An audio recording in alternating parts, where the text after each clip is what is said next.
સુરતમાં વધતી ગરમી વચ્ચે ટ્રાફિક પોલીસ દ્વારા માનવતાભર્યો પ્રયાસ હાથ ધરાયો છે। ટ્રાફિક શાખા રિજિયન 1 દ્વારા રાહદારીઓ અને વાહન ચાલકો માટે છાશ અને પાણીનું વિતરણ કરવામાં આવ્યું હતું। સુરત શહેર ટ્રાફિક પોલીસ દ્વારા ગરમીમાં લોકોને રાહત મળે તે માટે અનોખી પહેલ કરવામાં આવી છે। રોકડિયા હનુમાન મંદિર પાસે ટ્રાફિક પોલીસ રિજિયન 1 દ્વારા છાશ વિતરણ અને પાણીની પરબનું આયોજન કરવામાં આવ્યું હતું। આ કાર્યક્રમ દરમિયાન મોટી સંખ્યામાં વાહન ચાલકો અને રાહદારીઓએ છાશનો લાભ લીધો હતો। આ પ્રસંગે ડીસીપી પન્ના મોમાયા પણ ઉપસ્થિત રહ્યા હતા। સુરત પોલીસ કાયદાનું પાલન કરાવવા સાથે લોકોની સેવા માટે પણ હંમેશા અગ્રેસર રહે છે, જેનું આ એક ઉત્તમ ઉદાહરણ છે।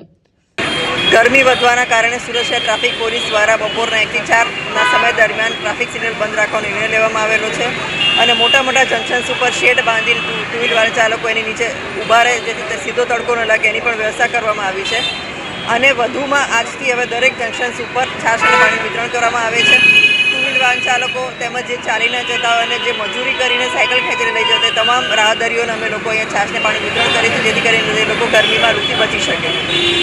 ભાવેશ ઉપાધ્યાય, દ્રષ્ટિકોણ ન્યૂઝ, સુરત।